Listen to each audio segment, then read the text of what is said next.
신앙이라는 주제로 말씀을 이어가고 있습니다. 오늘은 그 두 번째 시간입니다. 화를 참는 게 능사는 아니다. 이런 제목으로 함께 은혜 나누도록 하겠습니다. 오늘 우리가 다루고자 하는 감정은 분노입니다. 분노는 아이러니하게도 한편으로는 억압되어 있기도 하지만 다른 한편으로는 과도하게 표현되기도 합니다. 풀어야 할 화는 억압하고 그냥 넘어가도 될 일은 지나치게 화를 내며 사는 때가 참 많지요. 동에서 땀 맞고 서에서 화풀이 한다, 이런 속담이 있을 정도로 화가 난 진짜 이유는 따로 있는데 엉뚱한 곳에 화풀이 하며 살 때가 참 많지요. 화를 내면서 도대체 내가 왜 화가 났는지 그 이유를 모를 때도 참 많고요. 화를 내면서도 자기가 화난지도 모르고 살 때도 참 많습니다.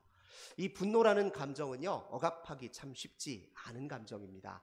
이 분노는 발산하고 분출하는 힘과 에너지가 매우 강합니다. 그래서 억지로라도 억압하거나 참으면 반드시 왜곡된 방식으로 표현되게 되어 있습니다. 분노를 다루기 위해서는 억압하고 참는 것으로는 현명하게 대응할 수 없습니다. 그러면 더 큰 부작용만 남기는 경우가 굉장히 많습니다. 또 분노는 억압할 필요도 없는 감정이기도 합니다. 무슨 말이냐? 우리는 흔히 분노를 나쁜 감정이라고 그렇게 치부하기 쉬운데요. 덕스럽게 사는 것은 화를 잘 무조건 참는 데 있다라고 생각하기 쉽습니다.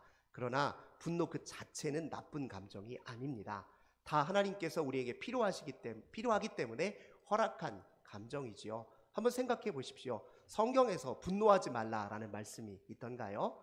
오늘 본문의 말씀도 분을 내어도 죄를 짓지 말라 이렇게 말하였지 분을 내지 말라 이렇게 말하지 않았거든요. 분은 표현해도 괜찮은 것입니다. 분노는 근본적으로 하나님이 우리에게 왜 주셨냐면 어떤 부당한 상황에서 우리 자신을 분리시키고 우리에게 위해나 위협을 가하는 사람으로부터 우리 자신을 분리시키고 경계를 세워서 그 외적 공격에 대응하여 우리 자신을 보호하게 하도록 만든, 그래서 그렇게 기능하도록 주어진 감정이 바로 분노라는 감정입니다. 그러니까 제때 화내야 할 때 화를 낼 수 있어야 자기를 지킬 수 있습니다. 화를 내야 할 때 내지 못하고 억압하면 그게 사라지거나 없어지거나 하지 아니하고 교묘한 방식으로 자기 삶을 괴롭힌다는 사실을 기억할 필요가 있습니다. 왜? 우리 이런 때 많잖아요. 별것 아닌데 사소한 일에 자꾸 짜증이 일어나요. 누구한테 그렇게 표현하거나 말하지는 않지만 사실 별일 아는 거 가지고 계속 짜증이 나는 경우가 있어요. 사소한 일에 화가 나는 경우가 있다고요. 그 이면에 큰 화, 억압된 화가 있지 않은지 되돌아볼 일입니다. 그 억압된 화가 풀리기 전까지 계속 우리 일상의 교묘한 방식으로 드러나기 마련입니다. 굉장히 어떤 때는 냉소적으로 우리가 사람 앞에 반응할 때가 있잖아요. 퉁명스러운 말투로, 싸늘한 시선으로, 불신의 눈초리로 사람을 바라볼 때가 종종 있습니다. 그 모든 것 이면에 억압된 분노가 있을 수 있습니다. 분노는 이렇게 사실 우리 삶에 교묘하게 영향을 미치고 있는데 우리가 그것을 제대로 다루지 않은 채 내버려두면 나도 모르는 사이에 그 부작용 때문에 고통을 당할 수 있다는 사실을 우리가 반드시 기억할 필요가 있습니다. 분노는 때로 잘 다루어지지 않으면 우리에게 해로운 분노로 또는 불의한 분노로 전환될 수도 있습니다. 불의한 분노, 해로운 분노, 어떤 것들이 있을까요? 분노에 완전히 사로잡혀서 그 분노가 나를 지배할 때 그때의 분노는 해로운 분노이겠지요. 또 이런 경우도 있어요. 분노가 우리의 평균적 정서가 되어버린 그런 사람들도 종종 있습니다. 옛날에 한때 유행했던 캐릭터 중에 앵그리 버드라는 캐릭터가 있었죠. 화가 난다, 화가 난다. 끊임없이 이렇게 입버릇처럼 얘기하는 그 앵그리 버드처럼 분노가 자기의 평균적 정서가 되어버린 사람이 있습니다. 저 사람 화났어, 왜 저래? 늘 표정이 어둡고 그늘이 깊고 작은 일에도 표정이 안 좋은 그런 경우가 종종 있잖아요. 그것 역시 그때의 분노도 해로운 분노요, 또 불의한 분노로 전환될 위험성이 아주 크다고 이야기할 수 있습니다. 또 사람을 향해서 지나치게 가혹하게 비난하고 정죄하고, 아니 한마디도 꺼내놓지 못하도록 다른 사람을 완전히 지배해버리는 방식으로 분노를 표출할 때 그것 역시 해로운 분노가 될 수 있습니다. 또 악을 악으로 갚는 방식의 분노도 해로울 때가 있지요. 근데 그 모든 불의한 분노들을 크게 둘로 이렇게 분류할 수가 있는데, 하나는 분노를 대응하고 처리하는 방식이 미숙해서 그렇게 불의한 분노로 전환될 수가 있고요. 또 다른 한편으로는 우리가 분노를 표현할 때 잘못된 방식으로 표현하기 때문에, 미숙한 방식으로 표현하기 때문에 불의한 분노로 이어질 경우가 있습니다. 그래서 하나하나 그 사안들을 어떻게 대응해야 되는지 오늘 말씀을 통해서 함께 살펴보려고 합니다. 분노를 다룰 때 우리가 제일 먼저 기억해야 될 것은 무엇이냐면, 분노를 분노로 잘 이름 붙일 수 있어야 됩니다. 우리가 지난 주일에 두려움 이야기할 때 제가 그런 말씀 드렸죠. 두려움은 우리가 현대인들이 스트레스로 치환시켜서 표현할 때가 참 많다. 그래서 스트레스 이면에 있는 두려움을 제대로 이름 붙여서 내가 무엇을 두려워하고 있는지를 명확하게 자각하고 알아차려야 된다, 이런 말씀을 드렸습니다. 마찬가지입니다. 분노도 분노라는 이름을 붙여야 그 분노를 다룰 수 있는 내적 공간과 여지가 생깁니다. 분노에 사로잡혀 있으면서도 그 분노를 분노로 알아채지 못하면 절대 그 분노를 제대로 다루지 못합니다. 근데 분노가 때로는 정말로 힘이 강해서 그렇게 저렇게 내 내적인 상태를 살필 만큼, 여유가 없을 만큼 분노로 가득 차는 순간들도 있습니다.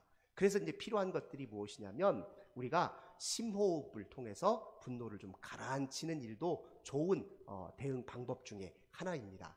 이 분노가 가지고 있는 특성 중에 하나가 무엇이냐면, 비유로 얘기하자면 과속질주로 비유할 수 있는데요. 그러니까 지금 당장 바로 화나는 것을 다 풀어내려고 하는 속성이 있습니다. 그래서 그 속도를 조금 늦추는 것만으로도 위험을 방지하는 효과가 큽니다.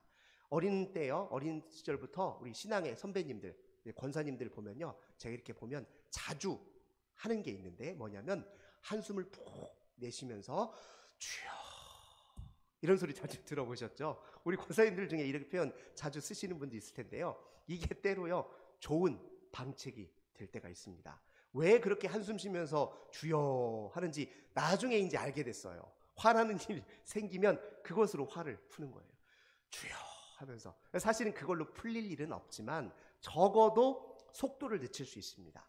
과속해서, 질주해서 화가 나를 해치고 상대방을 해치지 않도록 속도를 늦출 수 있는 힘은 분명히 있는 것 같습니다. 그렇게 심호흡을 하서라도 분노를 분노로 이름 붙여야 그제서 분노를 다룰 수 있는 공간이 열립니다. 그럼 두 번째로 무엇을 해야 되냐? 우리 분노를 좀, 그 이유를, 그 근본 원인을 좀 살피며 살아야 됩니다. 분노를 다루는데도 훈련이 필요하거든요. 그 이유도 곰곰이 살펴봐야 분노가 우리 삶에 미치는 악영향으로부터 벗어날 수 있습니다. 우리 한번 잘 생각해 보세요. 분노가 얼마나 우리 삶에 여러 가지 부작용을 메고 있습니까? 사실 수많은 관계들 중에 이 분노를 제대로 처리하지 못해서 깨어지는 관계가 얼마나 많습니까? 잠깐 참았다면, 다르게 말할 수 있었다면, 다르게 표현했더라면 좀 더 말이 잘 통했을 텐데, 그 순간 그냥 내 감정에 압도되어서 내 속마음하고도 전혀 다른 말을 내뱉을 때가 많잖아요. 본심과는 상관없는 말을 내뱉을 때도 있어요. 이게 분노가 내 언어를 장악했을 때 나타나는 특징이잖아요. 그러니까 그런 여러 부작용들을 생각하면 분노를 쉽게 그냥 지나칠 것이 아니라 다룰 수 있는 방법을 터득해야 되는데요. 그 중에 중요한 것이 원인 분석을 하는 데 있습니다. 분노의 원인과 관련해서 우리가 자주 하는 말은 이거예요. 너 때문에 화가 나. 이것 때문에 화가 나. 너 때문에 내가 정말 신경질 나, 짜증나. 이렇게 말할 때가 참 많거든요. 하지만 너 때문에 화가 나기도 하지만 나 때문에 화가 나기도 하는 것입니다. 이것 때문에 화가 나기도 하지만 나 때문에 화가 나기도 합니다. 분노의 자기 원인을 즉시 할 수 있어야 분노를 잘 다룰 수 있습니다. 분노에는 외적 원인만 있는 것이 아니라 내적 자기 원인도 있습니다. 우선 우리가 왜 화를 내고 사는지 한번 살펴봅시다. 우리가 화날 때 언제인 줄 아세요? 내 욕구나 욕망이나 기대가 좌절됐을 때 화가 납니다. 부모님들에게 한번 묻겠습니다. 자녀가 성적표를 딱 들고 오면 웃음이 납니까? 화가 납니까? 화나는 분들이 많지요. 성적표를 보는 순간 화가 나는 분이 있어요. 왜 화가 날까요? 아니, 엄마 아빠가 저 뒷바라지 하려고 얼마나 고생하는데 아니 내게 1등 하라는 소리도 아니고 조금만 그냥 평균 정도, 평균 이상만 좀 해도 좋을 텐데 이게 뭐야 하면서 화가 날 때가 있죠. 부모의 기대와 욕구가 좌절되면 화가 나는 법이거든요. 남편들이요, 쉬는 날 이렇게 소파에 누워가지고 리모컨 들고 하루 종일 TV를 보거나 핸드폰을 보고 있으면 아내분들은 웃음이 납니까? 화가 납니까? 화가 나지요. 왜 화가 납니까? 아니 모처럼 쉬는 날 우리 가족들끼리 외출도 하고 대화도 나누고 좋은 시간 보내고 싶을 거 아니에요. 그 기대와 욕구가 좌절됐잖아요. 화가 납니다. 반대로 남편분들 밖에서 크게 직장 상사한테 깨졌어요. 일이 잘 안 됐습니다. 스트레스 받지만 그래도 우리 가족들 먹여 살려야 하니 꾹 참고 와서 열심히 일 다 해놓고 집에 녹초가 돼서 돌아왔어요. 돌아왔는데 아내가 왜 이렇게 당신은 집안일을 하나도 안 주냐고 핀잔을 주는 거예요. 그때 남편분은 화가 납니까? 웃음이 납니까? 화가 나죠. 당연히 화가 나죠. 아니 그렇게 왔으면 아내가 여보 오늘도 수고했어요 이렇게 먼저 말해주면 얼마나 좋겠어요. 그거 기대하고 있을 거 아니에요. 하지만 웬걸요, 잔소리를 들으면 화가 나는 법이죠. 서로의 욕구와 기대가 좌절되면요 그렇게 화가 나게 되어 있습니다. 그런데 우리 한번 솔직히 생각해 봅시다. 내 욕구나 기대 다른 사람이 들어줄 이유가 굳이 있습니까? 없습니까? 사실 없어요. 우리가 화나는 것은 우리의 욕구와 기대 때문에, 우리의 자기 원인 때문에 화가 나는 경우도 많은데 우리는 다 남 탓만 해요. 왜 당신이 나한테 이렇게 행동해? 왜 당신이 나한테 이렇게 말을 해? 분노의 자기 원인을 직시할 수 있어야 그 분노를 잘 다룰 수 있습니다. 또 우리가 무엇 때문에 화가 나냐면 자기 독선 때문에 화가 날 때가 많아요. 누구나 자기 기준과 규칙이 있습니다. 자기 입장과 판단의 근거가 있어요. 근데 상대방이, 내가 처한 상황이 내 기준과 규칙에 맞지 않아요. 들어맞지 않으면 화가 나요. 통제에 잘 따르지 않거나 통제되지 않으면 화가 납니다. 그러니까 우리가 이럴 때가 있잖아요. 이걸 지금 이따위로 일을 이렇게 처리해? 이것밖에 안 돼? 너는 그래서 네가 이게 문제야? 하면서 화를 낼 때가 있는데 이거 사실은 다 자기 중심성에 입각해서 자기를 심판자의 위치에 올려놓고 남을 판단하기 때문에 나타나는 분노거든요. 이런 분노도 다 자기 원인에 의해서 나타나는 분노예요. 아니 누가 나를 심판자의 위치에 올려다 두었습니까? 내가 뭐라고 심판자의 위치에 서서 그를 내 맘대로, 내 기준대로, 내 판단대로, 내 생각대로 가늠하고 화를 내냐고요. 이렇게 분노의 또 다른 자기 원인을 파악할 때 또 분노에 적절하게 잘 대응할 수 있죠. 분노의 이면에는 또 두려움이 있는 경우가 있습니다. 우리가 지난 주일에 출애굽한 이스라엘 백성들이 광야 생활을 할 때 광야라고 하는 그 상황이 가져다주는 그런적인 두려움이 있잖아요. 근데 그 두려움들을 이 이스라엘 백성들은 어떻게 처리했다고 말씀드렸죠? 네, 불평과 원망으로 치환시켰다고 했죠. 모세한테 막 화를 낸 거예요. 아니 애굽에 그냥 뒀으면 잘 살 것을 왜 우리를 이 불모지로 이끌었냐고 화를 냈잖아요. 두려움, 이것이 분노로 발산될 때가 굉장히 많습니다. 둘 다 비슷한 성격의 감정이에요. 위협 상황에서 움츠러들면 두려움이 들고 위협 상황에서 공격적으로 대응하면 분노가 될 때가 많습니다.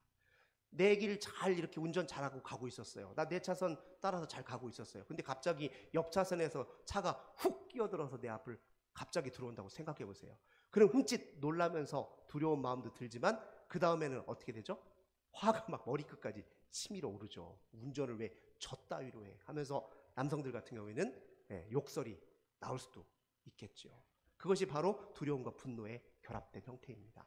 분노에는 또 이런 내가 평소에 두려워하고 걱정하는 바 때문에 나타나는 분노도 있습니다. 이것도 자기 원인에 의한 분노예요. 또 분노의 이면에 무엇도 있냐면 보상받지 못한 사랑도 있습니다. 우리 자주 하는 말이 있잖아요. 내가 당신한테 얼마나 잘했는데, 내가 당신한테 어떻게 한지 몰라? 내가 얼마나 당신에게 정성을 쏟고 사랑을 쏟았는데 어떻게 나한테 그렇게 할 수 있어? 어떻게 나한테 그런 말을 할 수 있지? 어떻게 나를 그렇게 대할 수 있어? 보상받지 못한 사랑이라고 느껴지는 순간 화가 나게 돼 있습니다. 보상받지 못한 헌신에도 화가 나게 돼 있어요. 교회 봉사 많이 하시는 분 중에서요, 봉사 안 하시는 분들 보면 종종 화날 때가 있습니다. 아니 저 사람은 손에 물 하나 붙이지 않으면서 뭔 말이 저렇게 많아? 나는 이렇게 고생고생 하면서 봉사하는데 보상받지 못한 헌신 때문에 화가 나기도 합니다. 근데 이 모든 게 다 분노의 자기 원인이죠. 한번 생각해 보세요. 처음에 우리가 교회 봉사할 때 그거 어디 남들 때문에 한 것입니까? 우리 주님 받은 은혜 때문에 감사해서 한 거잖아요. 근데 어느 순간 봉사하지 않은 사람이 내 눈에 들어오고 거기에 정죄하기 시작하니까 화가 나는 것이잖아요. 그것도 다 자기 원인에 의한 분노입니다. 분노의 자기 원인을 주목하기 시작하면 이 분노는 놀랍게도 자기의 영적 성숙을 위한 동력으로 작용하기 시작합니다. 분노를 하나님과의 관계로 가져올 수 있으면 그것이 영적 성숙으로 이어질 수 있습니다. 가만히 생각해 보세요. 지난주에 제가 두려움은 하나님께로 돌아서라는 사인일 수 있다고 말씀드렸죠. 분노는 네가 처해 있는 네 영적 상태를 진단하라는 신호로 받아들일 수 있습니다. 분노의 이면에 있는 좌절된 욕구와 기대를 살피기 시작하면요, 내려놓아야 할 욕구들이 보이기 시작합니다. 내려놓아야 할 기대들이 보이기 시작해요. 쓸데없는 욕구와 쓸데없는 기대들이 우리를 더 긴장하게 만들고 더 마음을 움츠러들게 만든다는 사실을 알기 시작합니다.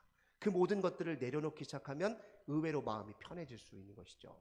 두려움의 내적 자기 원인을 잘 살피기 시작하면요, 그 이면에 있는 자기 중심성과 자기 고집과 자기 생각, 심판자의 위치에 서서 판단하려는 그 자기 생각을 점검할 수 있는 기회가 열립니다.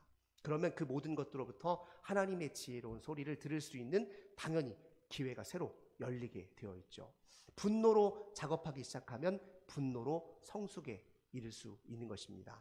분노를 어떻게 대응하고 어떻게 처리하고 어떻게 표현하는를 보면 그 사람의 영적인 상태를 잘 가늠할 수 있습니다. 왜 그렇습니까? 분노가 하나님과 나 사이를 멀어지게 하는지, 그 분노를 계기로 하나님과 내 사이가 어떻게 이루어지고 있는지를 잘 확인해 보십시오. 분노 끝에 하나님을 찾게 된다면 그 분노를 계기로 나는 하나님과의 관계 속에서 영적인 성숙이 이루어지겠지만 그 분노로 하나님을 멀리할 수도 있는 것 아닙니까?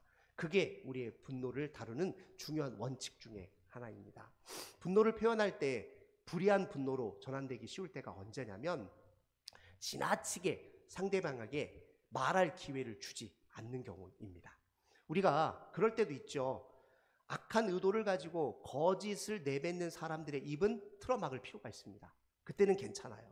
하지만 우리가 일상적으로 경험하는 이 분노라고 하는 건요, 오히려 상대방의 말을 한번 들어봐야 분이 풀리는 경우가 굉장히 더 많지요. 근데 상대방의 입을 틀어막을 정도로 과도하게 그를 지배하는 방식으로 분노를 표출하면 그것은 나에게도 상대방에게도 악영향을 초래할 수 있습니다. 그래서 바울은 오늘 본문의 말씀을 잘 보면요, 분을 내어도 죄를 짓지 말고 해가 지도록 분을 품지 말라, 이런 표현을 쓰거든요. 해가 지도록, 이 말은 그날 다 풀라, 그런 의미로 받을 수도 있지만 다른 의미에서 보자면요, 이 해를 성찰의 빛으로, 내면의 빛으로 그렇게 인식을 하면 우리의 분노는 반드시 우리 자신의 성찰과 의식의 빛으로 비추어서 잘 살펴보고 현명하게 대응하지 않으면 우리의 영혼을 집어삼킬 수 있다는 그런 숨은 의미가 그 안에 담겨져 있습니다.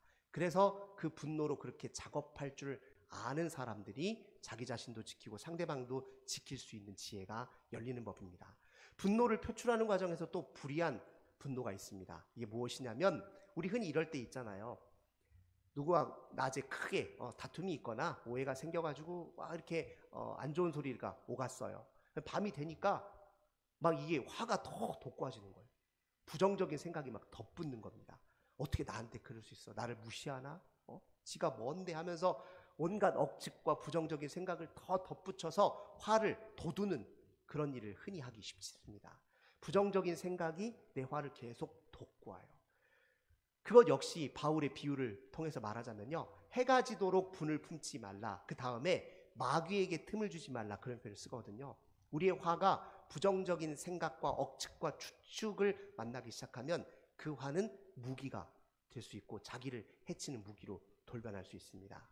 분노와 자기 이면의 판단 사이에는 긴밀한 연관성이 있습니다.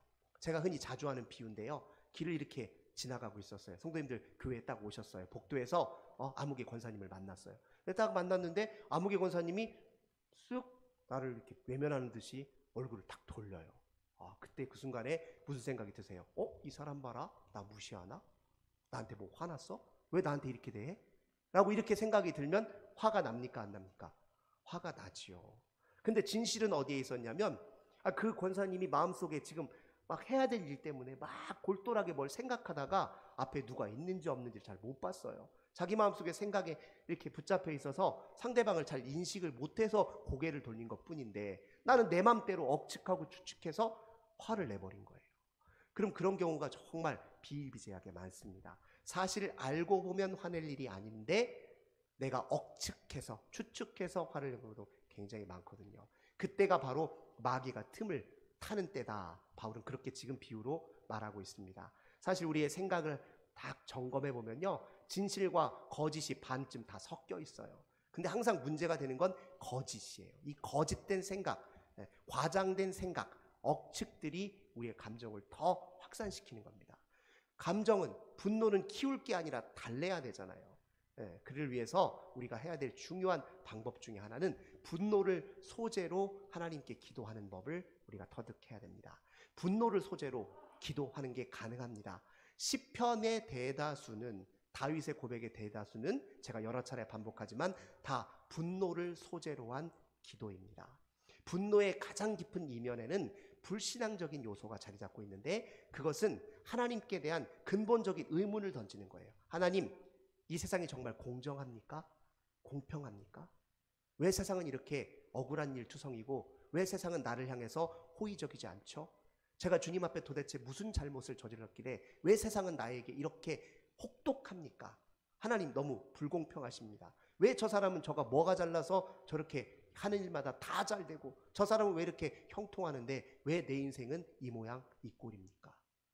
우리 근본적인 이면에는 이 분노와 관련해서 이런 하나님에 대한 불공정함, 불공평함에 대한 근본적인 의구심이 자리 잡고 있습니다. 그래서 우리는 분노를 가지고 하나님과 씨름할 필요도 있는 것입니다.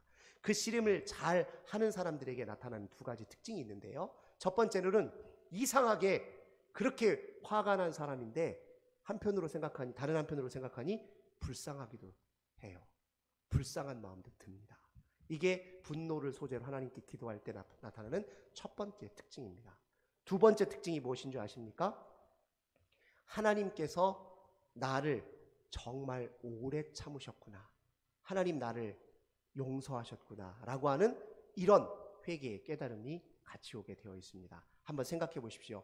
구약 성경에 하나님의 성품을 소개할 때 가장 반복적으로 등장하는 단어가 무엇인지 아십니까? 여호와는 자비롭고 은혜로우시며 노하기를 더디하시며 인자와 진실이 풍요하시다. 하나님 우리를 향해서 오래 참으시는 분입니다. 하나님이 우리를 용서하시고 봐주신 거 생각하면요, 우리 누구한테 잘났다고, 자기 잘났다고 화낼 만한 이유, 자격 별로 없습니다. 하나님이 보실 때 우리 정말 오래 참으셨어요. 노하기를 더디하셨습니다. 하나님의 그 은혜의 눈을 뜨는 사람이 자기 분노의 자기 원인을 잘 다룰 수 있는 힘이 생기는 것입니다. 분노를 대응하는 가장 현명한 방식은 바로 거기에 있습니다. 모든 일들을 다시 하나님 편에서 재해석하기 시작하면서 분노에 대한 대응 방식이 달라집니다. 자기 원인을 인정하기 시작하면요, 대화가 달라져요. 예를 들면 자녀가 성적표를 들고 왔을 때 화를 내더라도 그냥 솔직히 인정하는 겁니다. 나는 엄마는, 아빠는 네가 공부를 소홀히 해서 혹시나 나중에 네가 원하는 꿈이 생기고 네가 하고 싶은 일이 생겼을 때 그걸 제대로 못하고 실패할까 봐 걱정도 되고 두렵기도 하다. 네가 최소한 조금 더 성실하게 이 일을 감당해 줬으면 좋겠다. 그런 마음인데 네가 너무 네 일에 소홀한 것 같아서 너무 서운하고 속상하다. 차라리 이렇게 말을 하면 아이도 할 말이 있죠.